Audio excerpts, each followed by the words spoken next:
tuning in and welcome to this week's review of the Bourne Ultimatum, starring Matt Damon.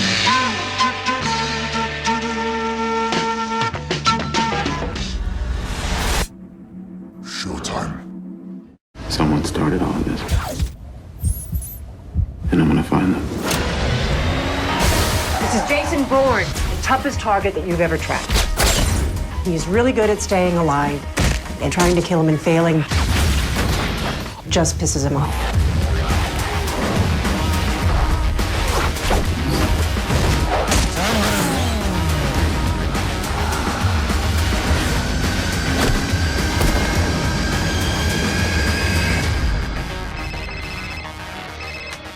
Pamela Landy. I hear you're still looking for me. Bourne. I need that phone. I need it yesterday. Trace is confirmed invalid. He's within 1,000 yards of this building. Listen very carefully to what I'm about to tell you. I remember everything. I've got two words for this movie. Sold out. Both screens at midnight. And I am somewhat surprised that both large screens were sold out for the midnight showing, and I knew from the buzz surrounding this movie that there would be a nice turnout, but I didn't expect it to be quite this good.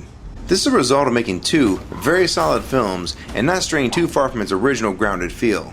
Sure, there are some scenes that might stretch the imagination a little bit, but it's never too over the top to make any of the scenes look too comical in nature.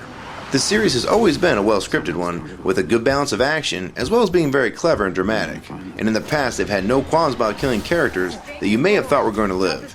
And this is necessary to show that anyone in this film could be at risk. All three films have been extremely well received by both the fans as well as the critics. The first movie did pretty well, scoring just over $121 million at the box office, while the second one really took off, pulling in just over $176 million. This is a very smart series that has always had an excellent cast, and this movie is no different. Some of the notables include Scott Glenn, Julia Stiles, Joan Allen, David Strathairn, and of course Albert Finney. And I must say that Matt Damon really has done an incredible job in this series, and it will be interesting to see where he goes from here as an actor. The first time I ever saw him in a movie was in School Ties, and I really haven't seen him give a bad performance, at least that I can remember. The acting is on par with the casting. It's very strong. And even though the series has had a few people killed off, it does maintain its course and keeps the feel like one long movie as opposed to three totally separate ones. And I will say, as far as trilogies go, this is probably one of the best from the first through the third. In most trilogies, even the great ones, usually drop the ball in the third movie. Just see The Matrix, Godfather, Blade, Shrek, and the list goes on and on. But this series is probably one of the most consistent from the beginning to the end.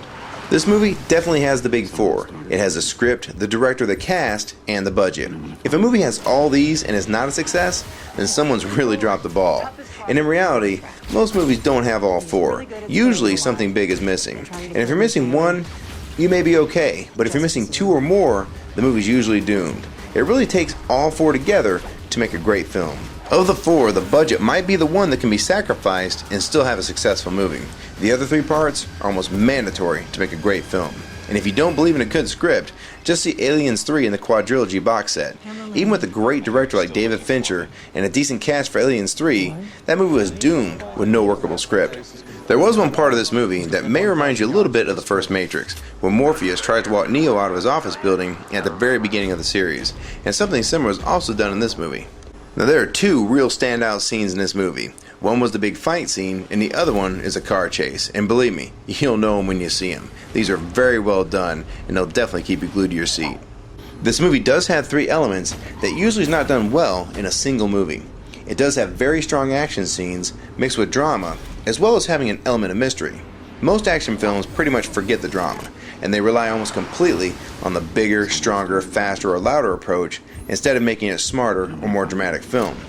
They just throw another big explosion onto it to make up for a lack of originality. And this movie doesn't do that. This movie was very smart and stylish, and it did have a strong element of realism to it.